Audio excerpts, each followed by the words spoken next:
Hola, hola gente. Esto no hay almuerzo gratis. Tengo a dos invitados muy especiales el día de hoy. Luis desde Venezuela y Marcelo desde Argentina. Pueden presentársenos a la audiencia de mi canal de YouTube y decirme un poco acerca de qué hacen ustedes. Empiezo yo, Marcelo, soy el anfitrión de No hay almuerzo gratis. Y bueno, Seba conoce el programa, pues estuvo varias veces como invitado, a veces como entrevistado, a veces participando. Y es un programa que, bueno, no quiero meterme ahí porque todavía no se presentó Luis. Y también, perdón, también fundador de elbitcoin.org, que es el primer sitio de divulgación acerca de Bitcoin en español, allí a principios de 2011.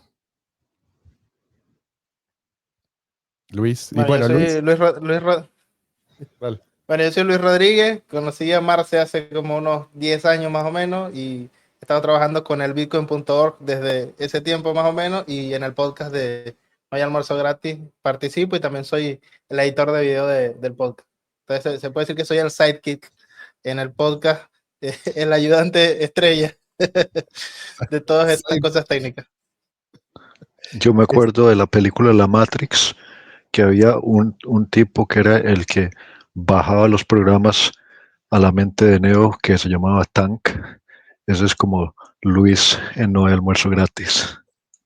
Luis es el comic relief, viste, que todo programa necesita. Es el encargado de los chistes. A veces funcionan. Últimamente hemos tenido bastante éxito. Hay muchos, está debatido. Hay muchos nuevos suscriptores. Luis asegura que todos llegan por él y yo digo exactamente lo contrario, ¿no? No, yo de hecho afirmo eso, sobre todo porque en un programa pasado hubo un comentario que dijo, si no hay Luis, no hay like, y en el próximo en el que sí aparecí, tuvimos nuestro pico de visitas, entonces creo que Sí, sí, sí. tiene que Por lo ver. menos uno de esos likes son por Luis. Bueno, sí, Yo, digamos que aquel episodio que hizo un pico, no entendemos bien por qué, pero sé que había mucha gente interesada. Ahí también participó Seo, así en esta entrevista, Philip Bagus, que es un economista que escribió un libro acerca de Milei, y no solo de Milei, sino un poco de historia argentina y la cuestión política, cómo es que llega Milei al poder. Lo entrevistamos y se ve que había muchísima gente muy interesada. Y para nosotros fue como un hito, ¿sí? Porque de golpe se nos fueron las reproducciones a niveles que nunca habíamos visto. Pero nosotros no estamos particularmente interesados en eso. ¿Sí? Si estuviéramos interesados en eso, haríamos otra cosa. yo Pero me puse a contar y yo creo que en combinación todos los episodios en los que yo he participado suman más o menos 36.000 vistas, visualizaciones en YouTube y eso a pesar del hecho de que es, yo soy del parecer de que hay supresión de las visualizaciones del canal de No hay almuerzo gratis.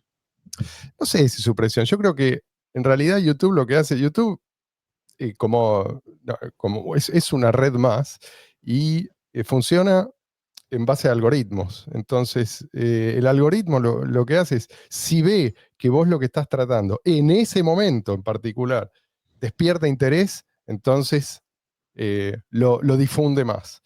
Y si no, entonces queda como en un nicho. Nosotros siempre preferimos, no te digo quedarnos en un nicho, porque la idea es difundir, pero no nos interesa estar siempre en la coyuntura, ¿no? Siempre estar atentos a ver qué es lo último, no sé, ahora es la guerra con Irán, hablemos de eso. No es lo que queremos. Nosotros queremos ir a un poco, a ver, si es posible, hacer entretenido lo que eh, para nosotros fue una pasión. Para otros quizás no tanto, no hay mucha gente por ahí se va a internar, se va a comprar libros acerca de los temas que a nosotros nos apasionan, pero sí están interesados en la divulgación. Y eso es lo que nosotros queremos hacer, divulgar. Así que sabemos que por los temas que tocamos no vamos a tener nunca millones de reproducciones, pero nos conformamos con ir despertando conciencias, porque uno nunca sabe, así como pasó con Milei, ¿sí? Que en algún momento era considerado simplemente un payasito que iba a la televisión y que tenía ideas raras. Bueno, ahora esas ideas raras se están poniendo en práctica en un país entero del tamaño de Argentina. Entonces, ojo, porque esos pensadores que en algún momento hablaban para un nicho, de golpe fueron encontrados por personas que por ahí no, no iban a escribir ellos mismos un gran tratado, ¿sí? A lo Mises, a lo Hayek, qué sé yo, a lo Rothbard, pero sí iban a fanatizarse con esas ideas. ¿Esto es correcto? Ah, ok. Entonces, ¿por qué? ¿Por qué todavía no se experimentó con esto? ¿Sí? Si me vienen mintiendo a mí y a todas las generaciones previas, ¿por qué, digamos, estos tipos que vienen a contarnos de qué manera nos estuvieron engañando, ¿por qué no se les presta más atención? Bueno, eso ocurría en los 70, en los 80, en los 90. Bueno, ahora estamos creando una nueva etapa.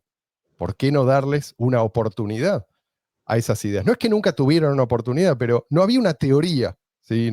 Si no hay una teoría que unifique, es muy difícil interpretar qué es lo que falló. ¿Sí?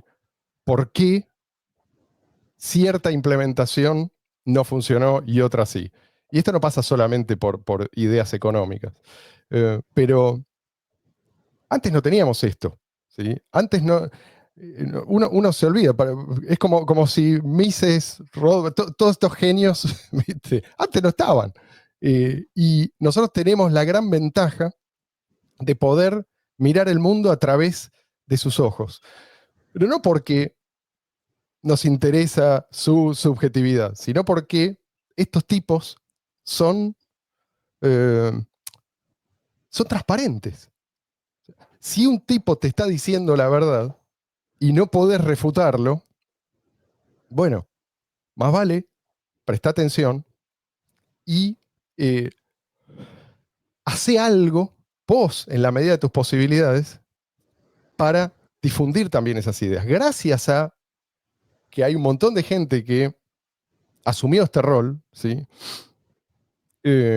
Hoy tenemos esto que parecía imposible hace un par de décadas, un movimiento libertario, si vos querés llamarlo de esa manera.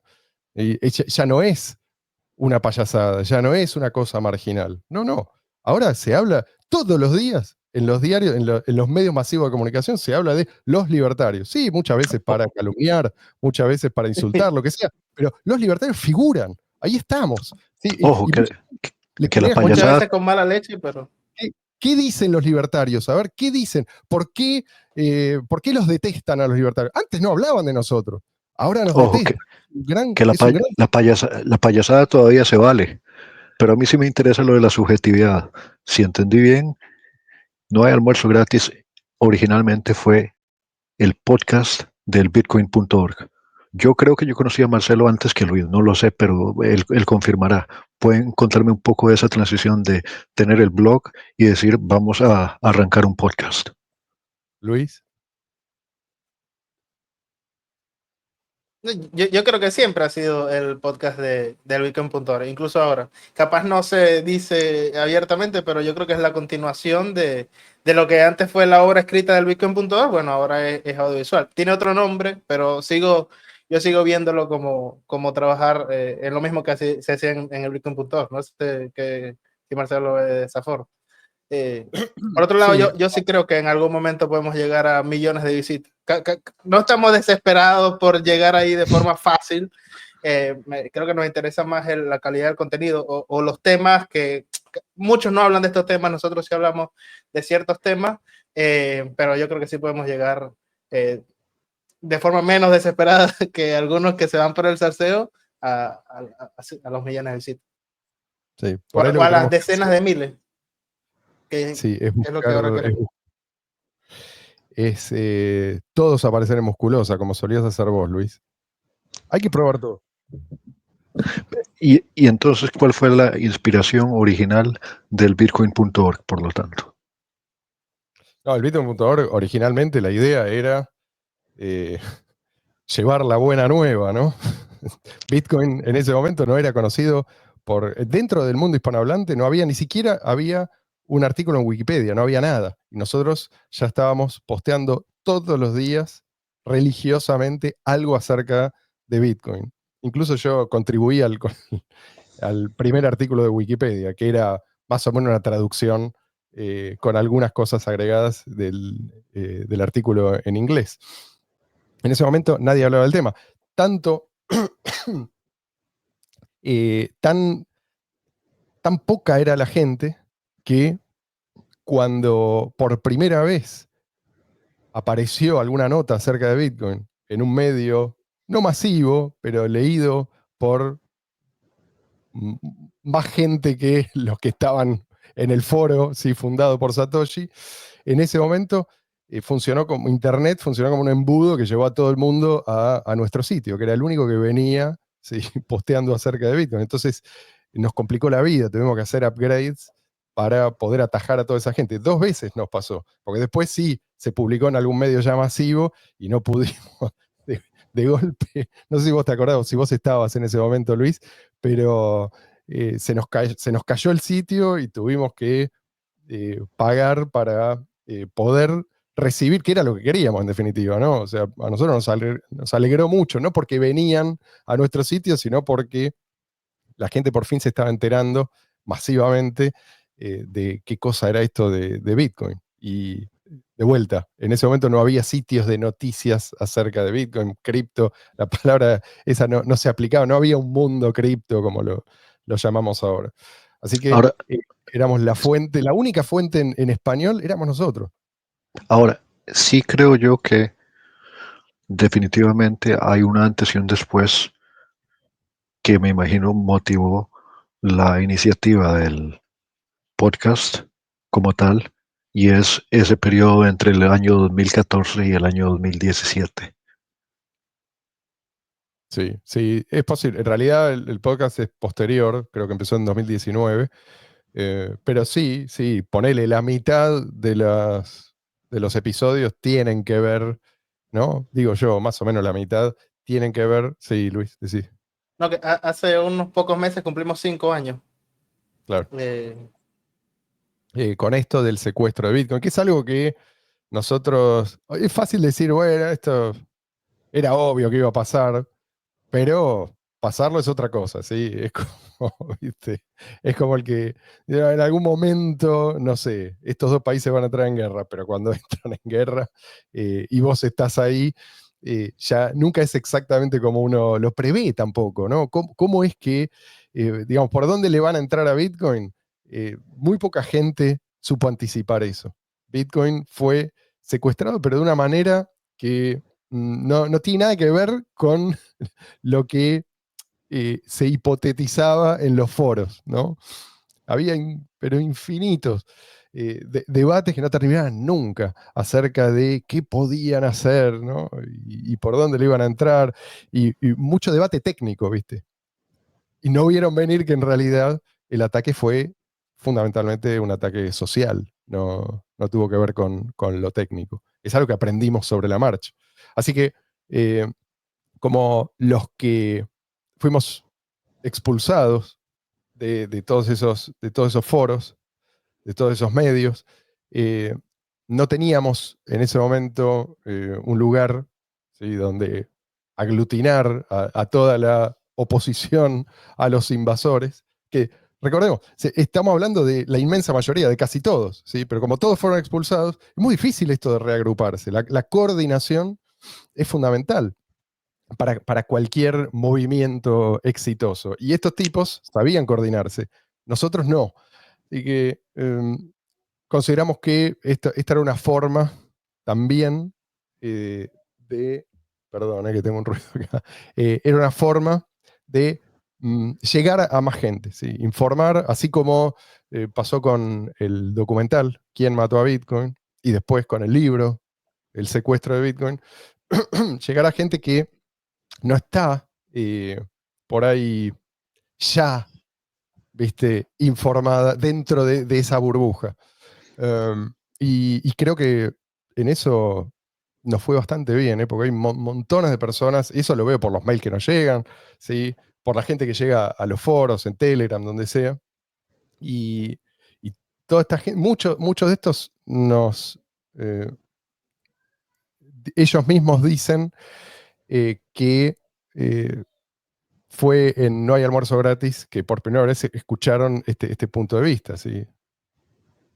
Yo puedo decir que cuando yo estaba trabajando en el año 2012 en un sportsbook, básicamente un call center, un centro de llamadas y de servicio al cliente por medio del Internet que se refiere a las apuestas sobre los deportes y los casinos en línea. Yo fui el primero en irle a decir a mis jefes que hay esto que se llama Bitcoin y es muy conveniente. Y en ese momento me dijeron, esto jamás va a funcionar, el gobierno federal estadounidense se lo va a traer abajo. Muy bien, yo trabajé ahí y después eventualmente me fui a Londres en el año 2014, cuando escucho que poco tiempo después de que me fui, se implementó la aceptación del Bitcoin como medio de pago para poder depositar y en la cuenta de apuestas de uno.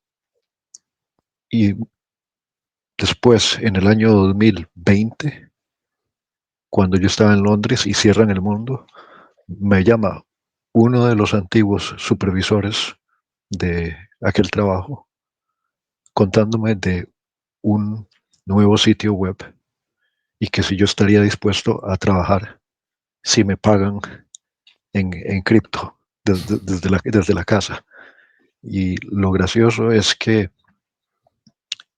el secuestro de Bitcoin no solamente es una descripción de un periodo histórico en donde, como decís, se da una especie de ingeniería social para pervertir el, la intención original del señor Satoshi Nakamoto, o quién sabe si es un grupo de programadores O y una señora. criptógrafos, o una señora, pero el caso es que además, después del año 2020, comienzan a darse ciertos episodios esporádicos que uno piensa,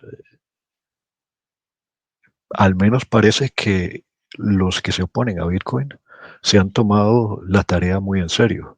Un ejemplo es lo que le pasó a John McAfee en España, recientemente a Roger Ver, pero también yo me acuerdo del tipo que murió en mi país, en Costa Rica, supuestamente ahogado. Abogado. Entonces, ese sería Mircea un periodo que quisiera Mircea, preguntarles, Mircea Popescu, y quisiera preguntarles acerca de ese periodo de los años de los covidistas, en donde, según entiendo, ustedes también se vieron amenazados de que se les cayera el canal de YouTube. sí, Luis, ¿ibas a decir algo? Bueno, yo quería añadir algo a lo que dice Marcelo, quizás para dar un poquito de contexto sobre la época en la que inició el podcast. Yo fui bloguero prácticamente toda mi juventud y creo que por eso llegué a conocer a Marce, porque me gustaba el mundo del blogging. Pero ya en esa época el blogging estaba, la blogosfera, lo que llamaban la blogosfera, estaba un poco agotada. Y cuando llega la pandemia es que todo esto de los podcasts explota, o sea, todo el mundo está en casa, la gente comienza a ver. Entonces era la época adecuada para comenzar algo así como un podcast y comenzar a dar el mensaje a través de lo audiovisual. Porque antes en YouTube, etcétera, habían blogs con B pequeña, que gente que habla de su vida, habían videos tutoriales, digamos, desde hace casi más de una década, no sé en qué época comenzó YouTube, pero la época en la que comenzó No hay almuerzo gratis es, digamos, la época perfecta en la que los podcasts se hicieron algo de mayor peso, mientras que los blogs, la blogósfera, yo tengo un blog y le escribo el de aquel blog y aquel me responde, y eso, digamos que ya eran formas que estaban un poco eso, que estaban un poco perdiendo masividad, no sé si decirlo. Todavía existe, Sí. pero no como existió, por ejemplo, en 2010, 2000, digamos, era otra época para los blogs. Hoy se volvió una cosa como más privada, ¿no? O sea, si te gusta esto de lo que yo hablo, también escribo en Substack, ponele, y podés ahí suscribirte. Entonces cambió un poco. Es como que el diálogo público se da en otra esfera. Ah, sí, perdón, y decías el problema que tuvimos. Sí, en ese momento estuvimos muy cerca de que nos bajaran, por lo menos de YouTube. ¿Por qué? Bueno, porque hablábamos de temas prohibidos, no quiero mencionar ahora. Ahora, lo que decíamos en ese momento nosotros, hoy es considerado, sí, es Vox Populi, todo el mundo lo considera obvio, pero en ese momento no. Decirlo solamente te convertía en una especie de enemigo público, te tiraban un strike y te suspendían por un tiempo. Y después sí, si lo volvías a decir, o si no borrabas algún video en el que lo habías mencionado, por ahí te comías otro strike, no sabías ni por qué, y al tercer strike directamente te quedabas sin canal. Entonces, sí, nos bajaron, no me acuerdo si 2 o 3 videos, y que igual, para los que están interesados, en otras plataformas quedaron. Y en un momento yo pensé, sí, que en YouTube no íbamos a poder estar más. Empezamos a pensar en formas de trasladar todo el contenido. Nos pasó, ¿de dónde era que nos habían bajado todo, Luis? En el canal que habíamos recuperado, sí nos lo tumbaron por completo. Recuerdo que de ese tema que estás hablando, del cual no se puede hablar mucho, YouTube nos tumbó como 2 videos, pero nosotros tuvimos que tumbar por nuestra cuenta como 2 más porque sabíamos que era la próxima parte por donde nos iban a sí, pero además es sin aviso y sin siquiera una explicación. Así era en ese entonces. Después algo cambió, porque yo veo que de esto se habla en otros canales y siguen existiendo. O sea que ahí evidentemente los criterios cambiaron. Yo creo que por una cuestión hasta legal, porque hoy en día todavía eso es algo que está por verse cómo termina. Hay mucha gente que hoy en día camina por la calle que probablemente no esté libre de aquí a unos años por eso, ¿sí? Por esos crímenes que se cometieron. A una escala nunca antes vista, sí, Luis. Sí, recuerdo que en esos videos nosotros hablamos sobre los posibles efectos secundarios, sobre la obligatoriedad de esa cuestión, y en estos días creo que hubo un fallo o una ley o algo así de que estos mismos productos tienen que decir los efectos secundarios que pueden tener, así que muy equivocados no estábamos. O sea, la realidad terminó dándonos la razón, pero fue una época políticamente difícil, ¿no? O sea, recuerdo que en España incluso iban a promulgar una ley o algo así, de que el que hablara, o sea, la realidad era lo que hablara el gobierno o la versión oficial, el que dijera lo contrario, él literalmente estaba haciendo algo, digamos, algo ilegal. Aun cuando no todos los gobiernos decían lo mismo en ese momento. Pero bueno, había como una versión oficial que no se podía desafiar. Y también nos pasó con el otro canal, el canal del Bitcoin.org, pero había otra cosa de la que no se podía hablar, ¿no? Que era esto del secuestro, que nos costó un canal. ¿Sí? Nos costó un canal. Hablando de eso, el auge un del, canal que del teníamos desde el año 2011. Principio de 2011 veníamos subiendo material ahí, nos lo voltearon, probablemente porque se organizaron para hacer falsas denuncias, este tipo de cosas. O sea, sí, es con lo que tenemos que lidiar, incluso hoy, aunque hoy es más difícil que se salgan con la suya. ¿Por qué? Principalmente porque es más difuso, ¿no? O sea, uno puede llegar de distintas maneras. Te pueden bajar de YouTube, pero eso no quiere decir que te hacen desaparecer. Sí, Seba. ¿Cómo se llamaba el canal? Y lo otro es sobre ese punto de el auge del blogging, sin embargo, no es el auge de Bitcoin. Ya mucho ha pasado para ese momento, para el momento en donde aparece nohayalmuerzogratis.com. Y yo me acuerdo que yo veía con envidia en el año 2012, 2013, el desarrollo del mercado de criptomonedas, de lo que se podía comprar, alquilar y vender en Argentina primero, y cómo todo esto cambió vertiginosamente. ¿Me puedes contar un poco acerca de esos contrastes bruscos que se dieron? Sí, sí. es muy triste la historia, porque yo estuve ahí desde el principio luchando para fomentar la adopción y, em, y vi cómo empezábamos a tener éxito. O sea, estábamos encendiendo una mecha de algo que podía explotar en cualquier momento, en el mejor de los sentidos, ¿no? Y después, con el secuestro, bueno, vi cómo esto se revirtió por completo. Hoy en día, bueno, lo que pasa ya es de público conocimiento.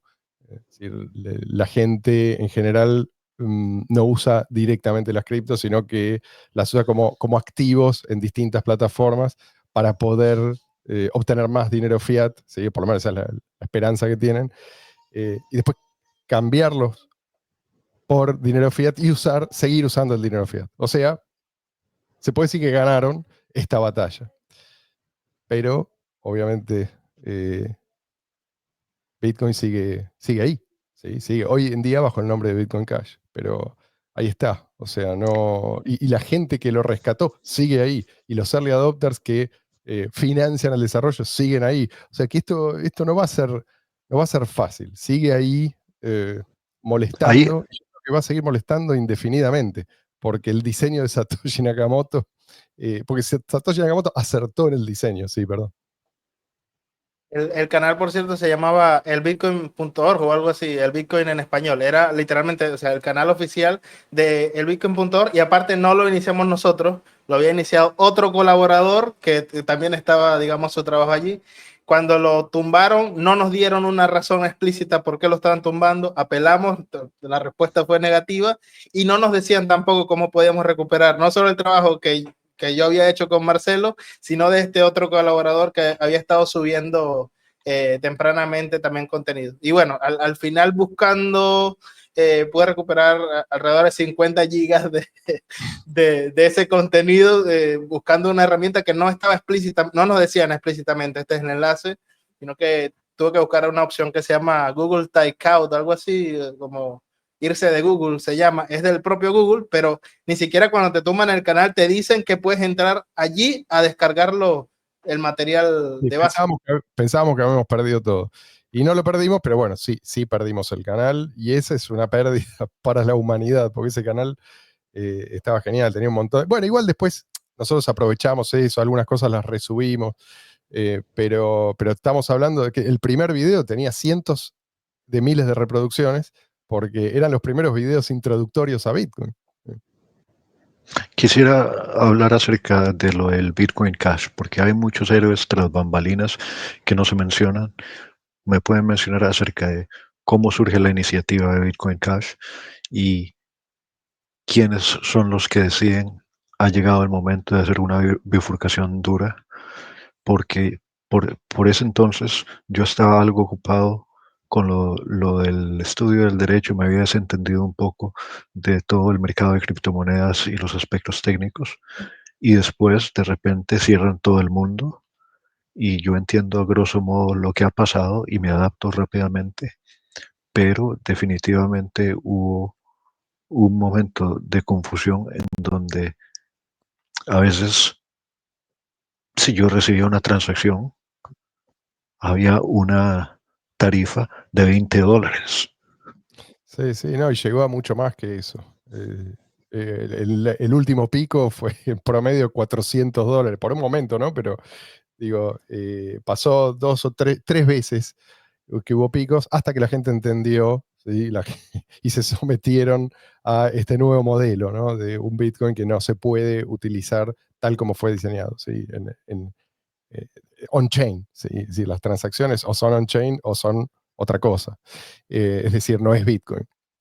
Bueno, es larga la historia. Yo recomiendo a la gente la lectura de El secuestro de Bitcoin para un detalle, pero en definitiva, lo que pasó fue que cuando quedó claro que esta gente que se había apropiado del repositorio, que habían expulsado a todos los colaboradores más estrechos de Satoshi Nakamoto, y dejaron claro cuáles eran las intenciones, cosa que de entrada no hicieron, cuando mostraron los dientes, bueno, hubo un grupo de gente que se organizó para mantener una versión alternativa por si fallaba el upgrade que había propuesto el propio Satoshi Nakamoto, es decir, eliminar ese límite arbitrario de 1 MB al tamaño de los bloques, que tenía sentido en su momento, pero el propio Satoshi dijo, no, digamos, esto es un parche para un tiempito, probablemente unos meses, después hay que eliminarlo. Bueno, eso no se hizo, se mantuvo, y gracias a que esta gente mantuvo, te lo estoy resumiendo mucho, mantuvo esta versión alternativa, es que Bitcoin puede seguir existiendo hoy en día, ¿sí? Si no, estaríamos, por razones técnicas, habría sido prácticamente imposible zafar. Es decir, un split posterior habría sido prácticamente imposible. Esa es la razón por la cual todos los splits que se dieron fueron posteriores al original de 2017, BCH, BTC, fueron a partir de BCH. ¿Sí? Porque nadie en su sano juicio va a preferir una versión discapacitada de Bitcoin. Totalmente discapacitada, o sea, no solo disfuncional, sino completamente inútil. Inútil para el común de la gente. Muy útil para el establishment, ¿sí? Sobre todo para convencer a la gente de que en realidad Bitcoin es esta cosa inútil, ¿sí? Y llevarlos como rebaño de vuelta a usar el dinero emitido por los estados.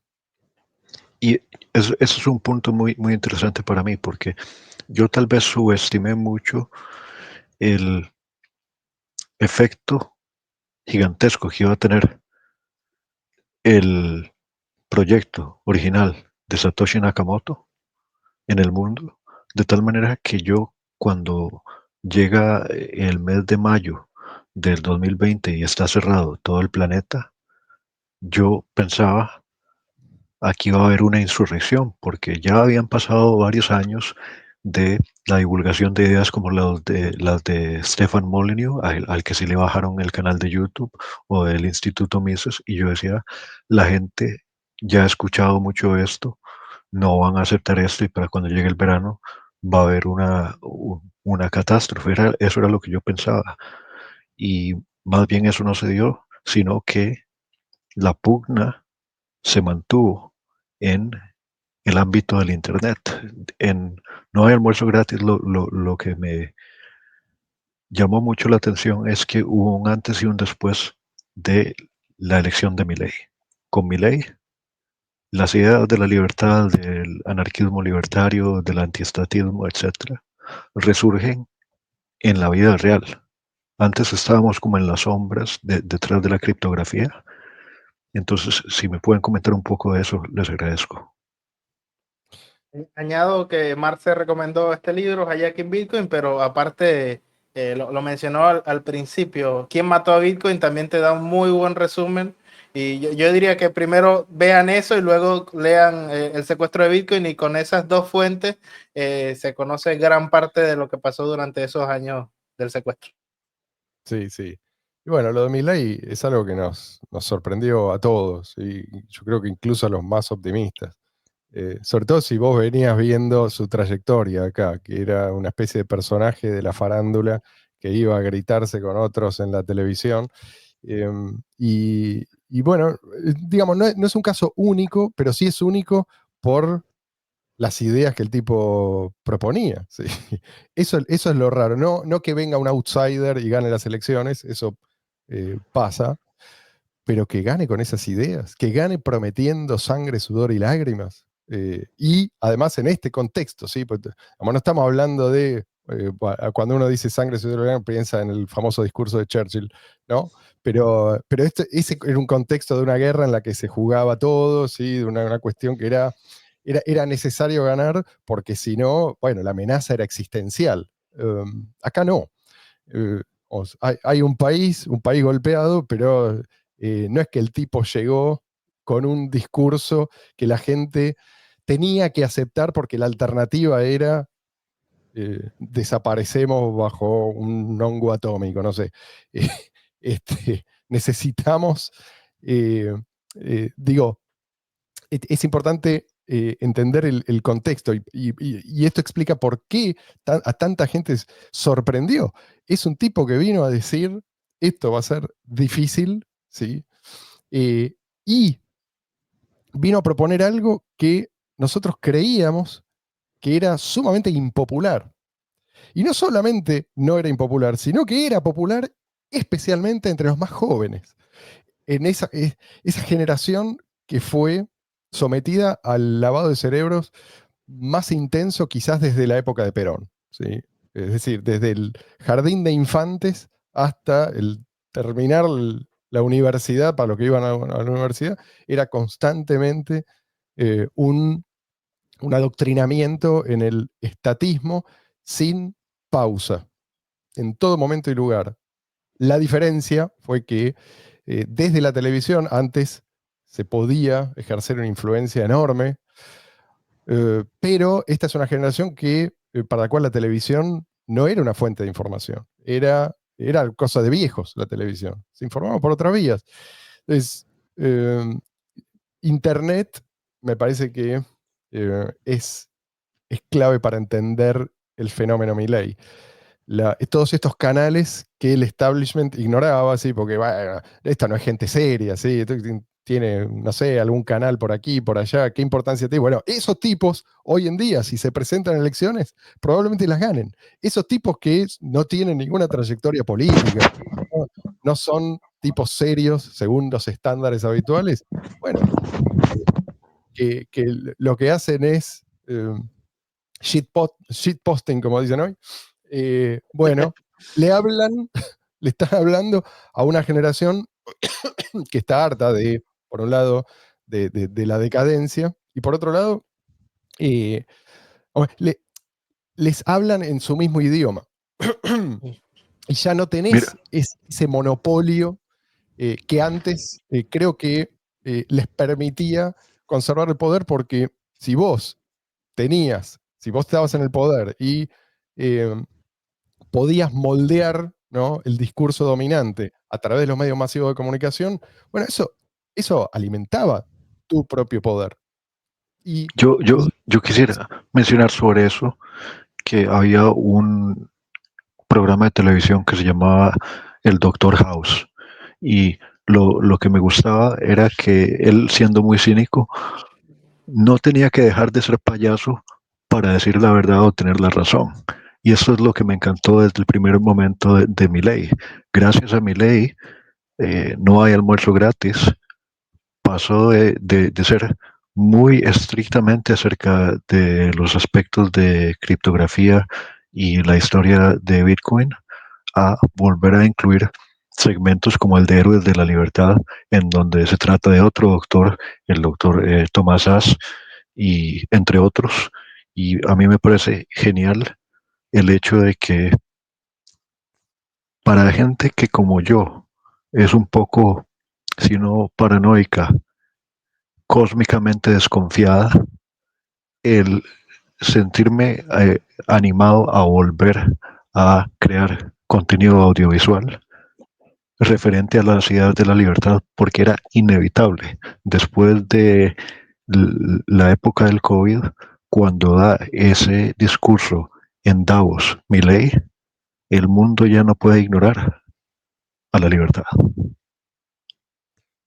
Aparte, es un poco irónico que, bueno, llegado a cierto punto, los medios tenían que, o sea, volvían a invitar a Milei por cuestión del rating. Pero yo creo que posteriormente más gente ha visto a Milei por internet, por YouTube, incluso viendo estos programas de televisión, y muchos subidos quizás por canales que no son el canal oficial de esa empresa, y los medios, por otro lado, han perdido por operar en contra, han perdido también credibilidad, ¿no? O sea, sí, sí. ese rating Ahora, terminó con... era que los medios antes de Internet reforzaban el poder. No me refiero al poder del gobierno de turno, me refiero al régimen. Es decir, no había un canal antiestatista. En cambio, en Internet tenés montones de canales antiestatistas. El libertarismo no tenía lugar antes de Internet en la televisión. Y no importa, hoy en día no importa si lo tiene o no. No importa, porque ¿quién ve la tele? Es decir, si se ve la tele, es como dice Luis, son clips que alguien sube para burlarse de, no sé, de alguien más, probablemente de algún periodista, o no sé, lo que sea. Pero digo, no es la fuente principal de información, perdieron el control y se les escapó. Es decir, Milei es un error de la Matrix. Obviamente te vas a tener, incluso de este lado, digamos, a muchos críticos que te dicen, bueno, en realidad los anarcopuristas, ¿no? Esto, como no es perfecto, entonces deberíamos descartarlo. Bueno, a esta gente, yo creo que ya a esta altura no tengo más ganas de discutir. Porque... Yo quisiera mencionar sobre lo que contó Luis. No, también diría que hay gente que justo ahora señala mucho lo que son las formas, y en aquella época también señalan las formas. ¿Qué hace ese tipo gritando en televisión, diciéndole son unos burros? O sea, también había en cierta forma una crítica a las formas, pero también esa forma fue lo que, no solo lo que logró la reforma, sino el propio fenómeno Milei, de que la gente lo conozca y de que conozca estas ideas. O sea, este tipo que grita y le dice burra a la gente, no sabes nada, bueno, casi la palabra de mucha gente que estaba silenciada, incluso. Gente este tipo tan apasionado, no digo que la pasión se corresponda necesariamente con la validez de las ideas, pero este tipo está diciendo cosas que no son las que yo escucho en la escuela, que no son las que yo escucho, no sé, en mi casa, y las dice de esa manera. A ver, más de uno empezó por ahí, es impresionante la cantidad. El otro día entrevistamos a un flaco, ¿te acordás, Luca? Y le preguntamos, che, ¿vos cómo llegaste? ¿Cuál fue tu trayecto hasta abrazar las ideas de la libertad? Y él dijo, como tantos otros, Milei, ¿sí? Incluso los que después se distancian de Milei por alguna u otra razón, muchos empezaron. Es un poco lo que pasó en Estados Unidos con Ron Paul, ¿viste? Sí, no, aparte, en la TV, creo que esto era la regla antes, que es normal que te mientan en la cara. Incluso el invitado tiene que mantener un cierto carril, y entonces le están mintiendo a la gente en televisión, le están mintiendo a esta persona en la cara. Milei fue el tipo que no dejaba que le mentieran en la cara. O sea, le mentían y él le respondía, le decía, cállate, y no se callaba, porque le estaban llenando la cara, digamos. Los venezolanos tenemos una expresión que no voy a replicar. Sí, a fin de cuentas fue retórica efectiva, porque al no dejarse, influyó y tuvo un efecto sobre la gente. Yo me acuerdo, por ejemplo, de Stefan Molyneux, al que le bajaron el canal de YouTube, que yo generé una intuición. Él tiene una hija, de que después de volverse padre y después de que le quitaron el canal de YouTube, que más bien que reculó y se enfocó únicamente en consejos sobre relaciones personales. Y yo siempre he tenido la impresión de que hasta cierto punto hay una cautela. Antes de mi ley, yo no lo sé. Es decir, mira, Marcelo es médico o ha sido médico. Vos sos productor de audiovisual. Después de lo del 2020 al 2022, había momentos en donde uno sentía miedo de hablar. Y después de mi ley, todo el mundo estaba hablando de nuevo acerca de la libertad. Totalmente. Es que ese es un efecto, además, es inspirador. Hay mucha gente, y es difícil de medir esto, ¿no? Como esa actitud despierta a un montón de gente que sin ese liderazgo, sí uso la palabra de liderazgo, aunque muchos se ofendan, por ahí no se habría. Vos no te encolumnás detrás de un tipo, detrás de un proyecto, si vos no ves que el otro está dispuesto a incluso hundirse con el proyecto, ¿sí? Si no funciona. Eso es algo que hay que entender también, ¿sí?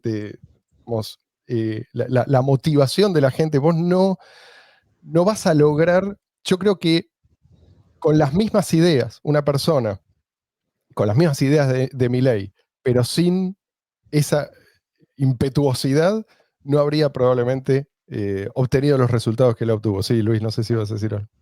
No, y agregando a lo que decía Seba del miedo que había en esa época, o sea, era bastante natural. No solo estuvo este encierro en el planeta, como él dice, sino que coincidió con el auge de la llamada cultura de la cancelación. No sé si se acuerda, Marce, que que tocamos ese tema en uno de los episodios, pero era una época en la que masivamente la gente incluso se organizaba para en redes sociales hacer que una persona pierda su familia, sus amigos, su trabajo. También era parte del pico de lo que hoy se llama el wokeísmo, ¿no? Pero fue un rasgo que, bueno, intimidaba bastante. O sea, no solamente había alguien que te quería encerrado, había otros que querían que no hablara contra la narrativa oficial, sino que había un montón de gente que quería, sí, que te callara, o si no le caías bien, que perdieras tu trabajo, etcétera. Ni siquiera porque hubieras cometido un delito, porque hubieras hecho algo inmoral, simplemente porque opinabas distinto a esas personas. Y muerto de hambre, o sea, todo. Y lo lograron, sí, en muchos casos. Durante el encierro, muchos se quedaron sin trabajo por eso. Sí. No, sí, fueron tiempos, y son en esos momentos de mucho miedo, de mucha incertidumbre. Che, ¿cómo va a terminar esto? Si empezó así, ¿cómo va a terminar? También un tipo como Milei que dice, no, ¿viste? Yo no voy a aceptarlo, y te lo voy a decir en la cara, y lo voy a decir en televisión pública, por más que se ofendan, por más que me amenace, ¿viste? Eso es necesario. Es necesario. Si ves que alguien se anima, entonces la probabilidad de que vos te animes y que un grupo grande de gente se anime también aumenta considerablemente. Mira, Marcelo, te voy a decir cuatro cosas para que me respondas. Primero, no solamente los jóvenes, sino también los pobres. ¿Por qué?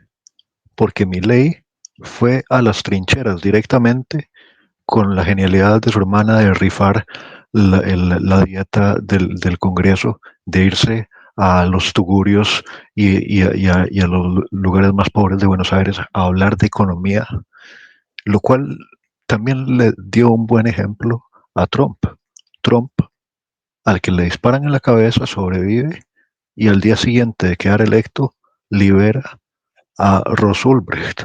Yo le envié a un compañero de la Escuela Libre de Derecho, de donde yo estudié Derecho en Costa Rica, que se llama Fabián. Él tiene mi copia de Anarquía Libertaria de Gerard Casey, pero le envié el segundo discurso en público de Ross Ulbricht, en donde él denuncia las torturas y violaciones de mujeres que se dan en las prisiones estadounidenses. Y su reacción fue la siguiente: me dice, ¿ese no es el que creó Silk Road? Y le dije, sí. Y me dice, ¿pero lo indultó Trump? Y le dije, sí. Y no le había ni respondido, sí. Y me dice, ¿por qué está libre? Es decir, no podía procesarlo. Y lo último es que ese antes y después, cuando yo colaboraba con No hay almuerzo gratis, yo me acuerdo que los videos eran más humildes los números. Pero una vez que tocamos el tema de Milei, antes de que lo hayan electo, antes de que haya quedado electo presidente de la Argentina, de repente volvés un pico. Y ahora recientemente decía Juan Ramón Rayo que supuestamente Evo Morales estaba copiando frases de Milei. No me sorprende para nada. Che, sí, Seba, yo vi. Perdón, yo ahora en 2 minutos tengo que irme, pero si ustedes quieren, sigan, ¿eh? Dale. Bueno. No, te aviso que me tengo que ir. Dale, andate. Listo, bueno, entonces. Yo iba a decir que eso es parte del fenómeno Milei, que a mucha gente le chantajeaban diciéndole, si no te comportas como yo quiero que te comportes, andate, y Milei agarra sus libros y se iba, ¿no? Y sí, Marcelo está haciendo lo mismo.